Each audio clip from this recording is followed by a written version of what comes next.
this idea of American democracy, the hopes and dreams, the successes, the failures, the shortcomings of that, and the way in which race plays a central role in that, and not just race, but uh, anti-Black racism, racial slavery as part of the founding of American democracy, and sort of those contradictions and how they lay out.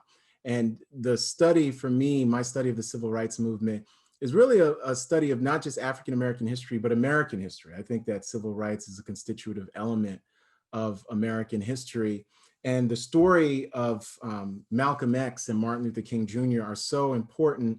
And when we reframe them, we really are, especially as teachers, able to think much more holistically about civil rights in a number of different ways. We're able to think about civil rights, its relationship with the Black Power movement, its local, regional, national, and global context.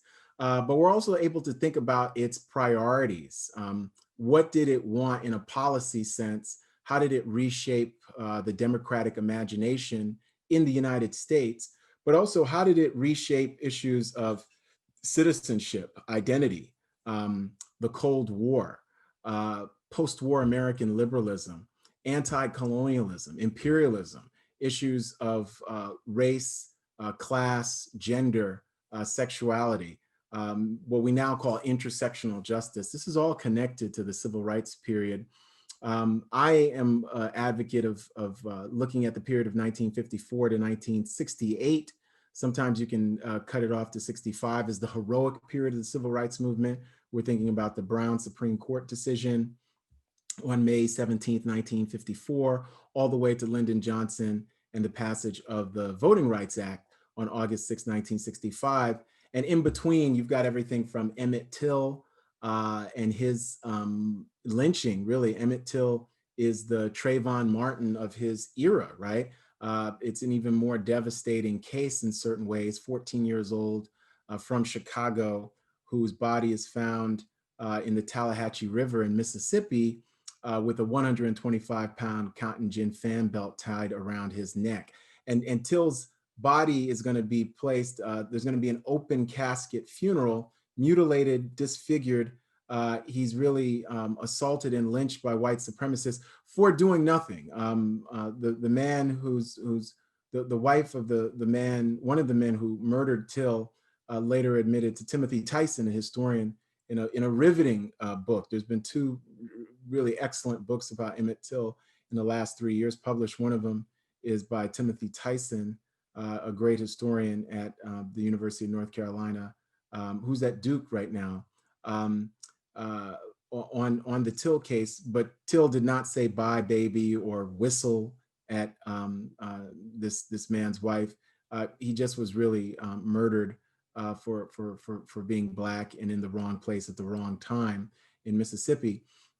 Of course, we think about the Montgomery bus boycott, and I'm going to be talking about Martin Luther King Jr., but the 381-day bus boycott from December 1st, 1955, all the way till 1956. Rosa Parks, who's an activist and not just a seamstress, who'd been an anti-racist activist, had been an anti-violence against Black women activist, helped to spark that bus boycott. And that bus boycott is what propels Dr. Martin Luther King Jr. at the age of 26 into national prominence. In 1957, we get the Little Rock Central High School drama, where Dwight Eisenhower is forced to send in the 101st Airborne. He sends in the US military to escort Black students, young Black women who are really desegregating Little Rock Central High School. 1960, this year in February, was the 60th anniversary of the start of the sit-in movement. And the sit-in movement is very, very important. And when we think about civil rights, we think about, by 1960, Direct Action, Greensboro, North Carolina, which is now a civil rights museum.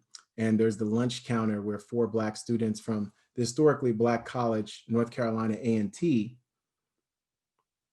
they sit in. And there had been sit-ins before. There had been sit-ins in 1958 in Wichita. There had been sit-ins in other places. But the reason why the sit-in movement of February 1st, 1960 is so historic is that it sets off a chain of events that both creates the Student Nonviolent Coordinating Committee on Easter weekend of 1960 at Shaw University in Raleigh, North Carolina. But by the spring of 1960, over 50,000 students, Black, white, Latinx, Indigenous, Asian, join the sit-in movement, not just in the South, but across the United States. And that's really, really important. And we're going to see the start of that direct action movement. The next year, in 1961, the Congress of Racial Equality is going to start the Freedom Rides. And the Freedom Rides had an earlier iteration, and I'm going to talk about this. In 1947, Bayard Rustin is Black, queer, the preeminent organizer of the civil rights period and strategist. He had been part of nonviolent demonstrations. He had been a conscientious objector during World War II, had been on chain gangs, both for his politics, but also because the United States at that time demonized his sexuality and was constantly being arrested just for who he was as a human being. 1962 is when the University of Mississippi, Ole Miss, is desegregated. James Meredith becomes the first Black student at Ole Miss. And there's going to be 3 days of rioting in Oxford, Mississippi. Robert Kennedy, the Attorney General, under the orders of John F. Kennedy, the president, 500 federal US Marshals are going to have to go into Oxford, Mississippi to desegregate Ole Miss. 1963 is the centennial of the Emancipation Proclamation, but it's also the year James Baldwin writes The Fire Next Time. It's the year of Birmingham, and in the spring of 1963, Birmingham, Alabama is on fire, and that's something I write about in The Sword and the Shield, and we'll talk about briefly. When we think about 63, 63 is also the year of the March on Washington. It's the year of John Kennedy's civil rights speech. It's the year of the letter from Birmingham jail. It's an extraordinary year. By September, the 4 little girls are killed at the 16th Street Baptist Church, and on November 22nd, John F. Kennedy is killed in Dallas, Texas. All those things come to make 63 an extraordinary year. I'm working right now on a book on 1963, so we can talk about that in the Q&A. 64 is the year of Freedom Summer. And just to flash back, when we think about 1960, the Student Nonviolent Coordinating Committee becomes an interracial group of organizers. We're thinking about people like Congressman John Lewis. We're thinking about Ruby Doris Smith Robinson. We're thinking about Diane Nash. We're thinking about Stokely Carmichael, and so many others, including white activists who become these shock troops of American democracy. They go to Mississippi, Alabama, Southwest Georgia, Arkansas, and they try to organize folks for voting rights, but for civic activism and small d democracy in parts of the United States where it doesn't exist. And Freedom Summer is an effort to bring 1,100 volunteers, predominantly white, including healthcare professionals, lawyers. We have a huge contingent, and we know this just by when we examine their names, of Jewish Americans who are staunch allies of the civil rights movement.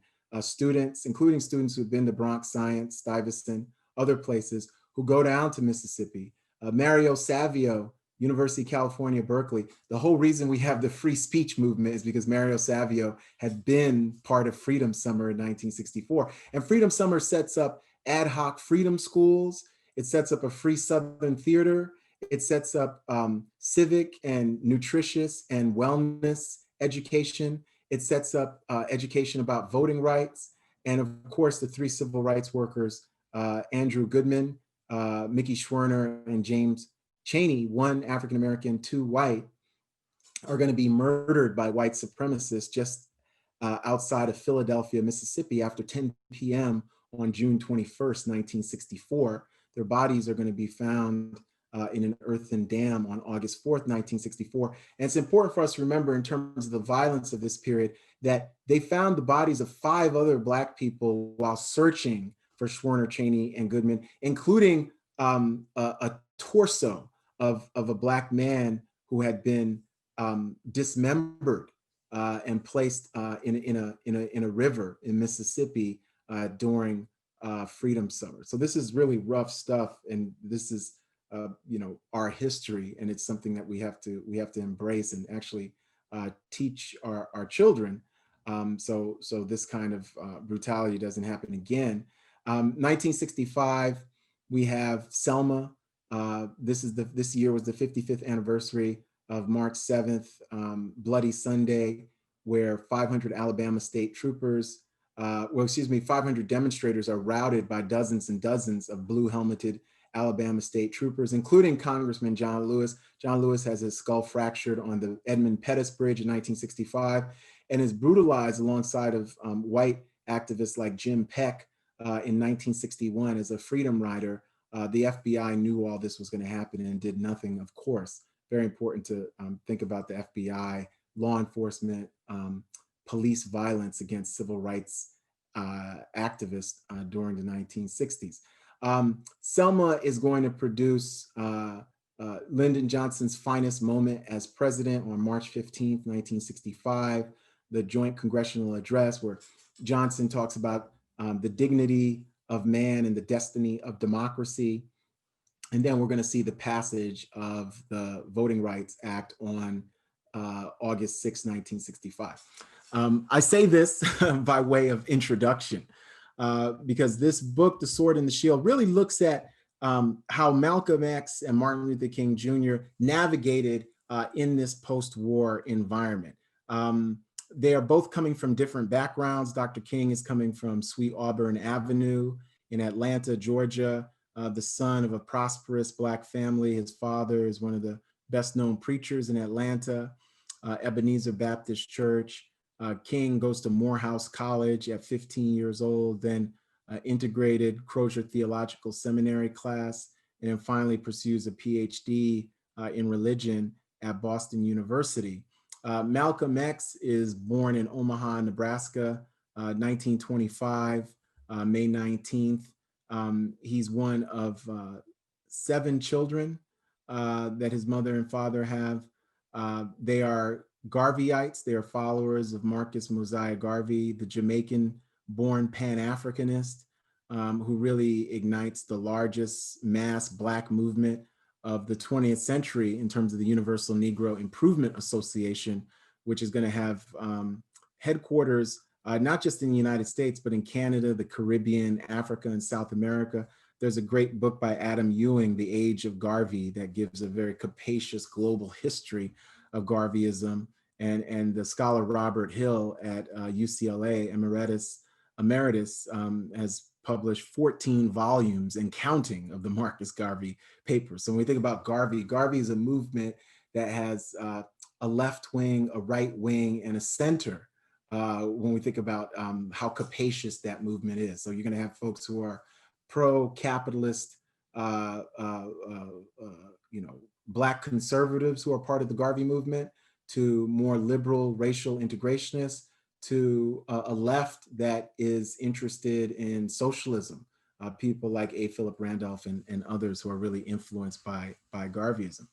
And Malcolm's father is going to die when he's very young in an accident that Malcolm always feels was a death sentence by white supremacists. Malcolm's mother is going to be placed in a psychiatric hospital, and he's going to really, between the ages of 12 and 20 in East Lansing, Michigan, and Boston, Massachusetts, and Harlem, really be part of a criminal underworld. He's going to be arrested in 1946 in Massachusetts and spend the next 76 months in 3 different prisons. And it's really then that Malcolm Little, born in Omaha, Nebraska, becomes Malcolm X. He becomes part of the Nation of Islam, which is an unorthodox group of Muslims who are preaching a philosophy of political self-determination, both inspired by Garvey, inspired by Orthodox Islam, but that criticizes white supremacy in bold and vociferous terms. Malcolm Little is going to become Malcolm X. He's going to be the founding spokesperson for the Nation of Islam, who helps a group that has about 400 or 500 dedicated members increase to over 50,000 in the next 15 years that he's part of the organization, roughly between 1950 and 1964. When we think about Malcolm and Martin, Dr. King is articulating a philosophy for radical Black citizenship. And what King means by that is not just the end of racial oppression and Jim Crow segregation. King is talking about the appearance of justice. King defines citizenship as not just voting rights, but as decent housing, as the end of segregation, as a guaranteed income, and healthcare, nutrition. He talks about all this in the Poor People's Campaign. So it's really remarkable. Malcolm X is arguing for radical Black dignity. And what Malcolm means by radical Black dignity is really what he describes as the end of world white supremacy and political self-determination for Black people globally. He links the struggles of African Americans in Harlem, Detroit, Mississippi to burgeoning anti-colonial movements, not just in Africa, but throughout the third world. So he's linking it. And King does the same thing, but in different ways. Malcolm works in some certain ways from the outside in, and King works from the inside out when we think about their anti-colonialism and their anti-imperialism. King rhetorically is on the side of the anti-colonial movement, while Malcolm is trying to actually go proselytize and form actual coalitions and bonds with anti-colonial leaders. Both of them visit the international sphere. King in 1957 in Ghana, when the former British Gold Coast becomes Ghana in 1957. He's there when Kwame Nkrumah becomes the prime minister of Ghana. King spends a month in India, and that is a transformative visit for King in 1959. He comes to understand his philosophy of nonviolence. They had been calling him an American Gandhi as early as 1956. He comes to understand the philosophy of nonviolence as something that is going to transform the world, not just in terms of racial justice, but also in terms of economic justice and getting rid of the forces and structures and systems of violence that lead to war. Malcolm visits the Middle East and Africa for the first time in 1959. In 1964, when he breaks from the Nation of Islam, he's going to spend really over half the year in Africa, the Middle East, and Europe. So when we think about both of them, they come over time to see that radical citizenship and dignity converge and are both needed.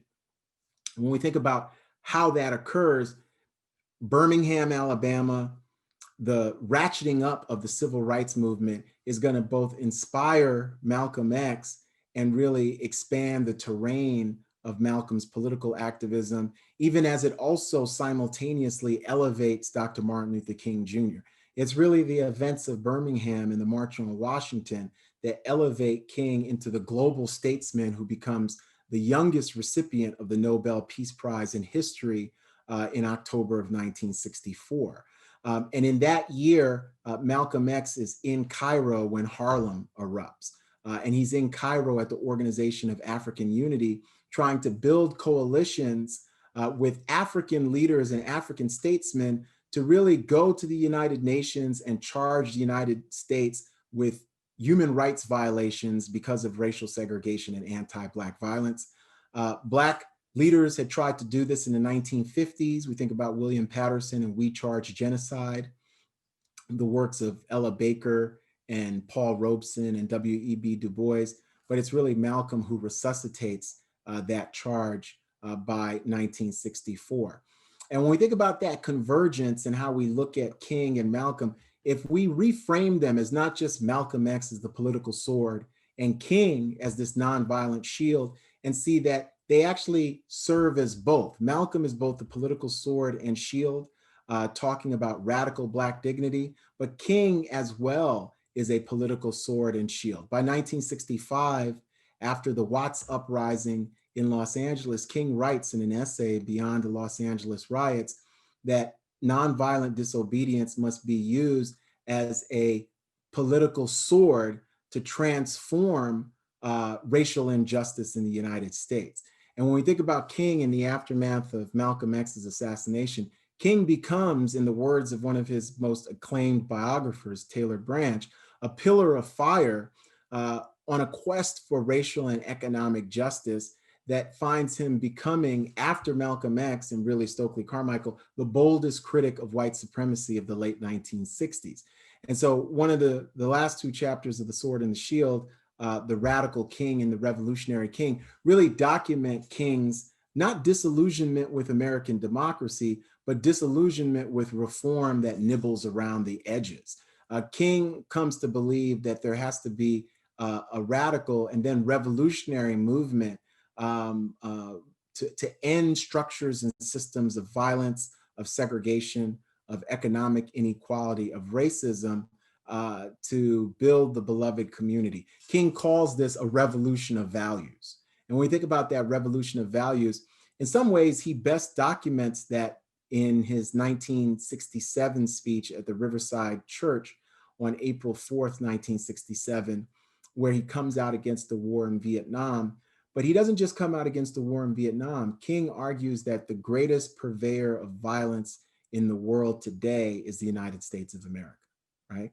But when he says that from a place of real love and disappointment, and not some kind of fervid or rabid anti-Americanism. King is saying that it's going to be he describes it as a bitter but beautiful struggle. And King uses all kinds of very interesting examples that I would love to talk about in the Q&A. He says that we have in Vietnam Black and white soldiers who are burning down Vietnamese villages, but who'll never be able to live in the same neighborhood in Detroit because racial segregation has a stranglehold on America's democratic imagination. These are hugely bold words. He says that the Great Society and the war on poverty has really died a premature death because all the resources the United States is spending is in the Vietnam War, in this imperialist war, instead of trying to eradicate poverty and injustice and inequality at home. So when you think about King in 1967, 68, he's losing his status, his popular status among whites when we look at the polling data. No more meetings with Lyndon Johnson, who he had been a political ally and friends with. King is saying that the halls of the US Congress are running wild with racism. This is Martin Luther King Jr. King goes to Marks, Mississippi in early 1968 as part of the Poor People's Campaign. And remember, the Poor People's Campaign is an effort to organize African Americans, poor whites, Mexican Americans, Native Americans to occupy Washington, D.C. nonviolently until every American receives a guaranteed income. So before Andrew Yang talked about a universal basic income, we have this activist, this social justice leader, this religious leader as well, Dr. Martin Luther King Jr., who was talking about universal basic income. But he's in Marks, Mississippi, poorest zip code in the United States, and King is in tears when he sees how poor the folks are in Marks, Mississippi. Anti-poverty hasn't really come to Marks in any meaningful way. Children have no shoes. There's no blankets when it's cold. Unemployment is rabid. And what King says is very striking, and it really connects us to Malcolm X. He tells the folks in Marks, Mississippi, that the way they are living is a crime, and they're going to go to Washington, D.C. He implores as many of them as they can to go. There's going to be food, there's going to be facilities to go to show the nation what's happening. Malcolm X had always, and one of the things I write in The Sword and the Shield is that Malcolm is Black America's prosecuting attorney, whereas King is the defense attorney. Malcolm had always argued that from racial slavery to his present, there had been a series of crimes committed against Black humanity. And he had been very forceful in calling out the country, white America, based on those crimes. This is good. I have 5 minutes for a wrap up. He had been very forceful. King, by 1967, 68, is alleging those same crimes. Now, there's going to be a difference. Malcolm had talked about self-defense, which is something King never talks about. Malcolm said that countries that were part of the anti-colonial third world revolutions that were on fire around the globe in the 1960s had a right to self-determination. And if that meant using self-defensive violence, so be it. King never goes there. King is a huge believer in nonviolence, but he's a revolutionary nonviolent practitioner. And what that means for King is that structures and institutions of or within American democracy, both at the local, regional, national, and global level, have to be fundamentally transformed, but they have to be transformed through the popular will of the people, that even if there's state-sanctioned violence, that state-sanctioned violence casts a spotlight on the inequities within America, and that there would be systems and ways that violence could be eradicated once and for all.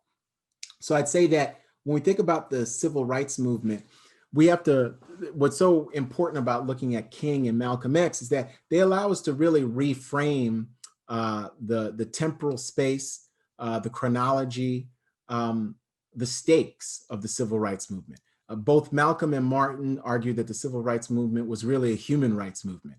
They connected racial justice to class. They talked about intersectional issues, even though now with the Black Lives Matter movement, people talk about intersectional identity and try to fuse the issues with the identity. So Malcolm and Martin are hugely important to any kind of understanding about American democracy, American politics, American voting rights. But really, more than that, they're usually important to understanding how do we think about our global political sphere, right? Dr. King called it the world house, right? He made an argument that we were all tied together in what he called the single garment, mutually tied together in a single garment of destiny. And so Malcolm and Martin are hugely important, and they allow us to see the civil rights movement both in its granular specificity. We think about Malcolm X in Harlem, outside of Louis Michaud's bookstore, railing against racial injustice and police brutality. Dr. King in Selma in Mississippi, a letter from Birmingham jail where he says that the young people who are being arrested and brutalized, over 1,100 placed in jail as young as 8 years, some as young as 8 years old, are going to one day be remembered as heroes for bringing us all back to those great wells of democracy that were dug deep by the founding fathers. The specificity of that to really these national calls, Malcolm X with the ballot or the bullet, King with the I Have a Dream speech, or the Riverside Address, or the Drum Major speech, to really these global clarion calls. King in Oslo accepting the Nobel Peace Prize. Malcolm at Oxford University at the Oxford debate, giving a speech that's broadcast live to the BBC, where he is defending this idea of extremism in defense of liberty is no vice, but defending it for the exact opposite reasons that Barry Goldwater, the conservative Arizona senator, had said that. Goldwater said it as a defense of racial segregation as a personal choice. Malcolm defends it as this idea of political self-determination and third world and Black autonomy against inhumanity, whether that inhumanity is deemed legal or illegal. So when we think about these two figures, these are these gigantic figures, but they allow us in a panoramic way to better understand the civil rights movement, both in their time and our own. And I'll end there. Thank you.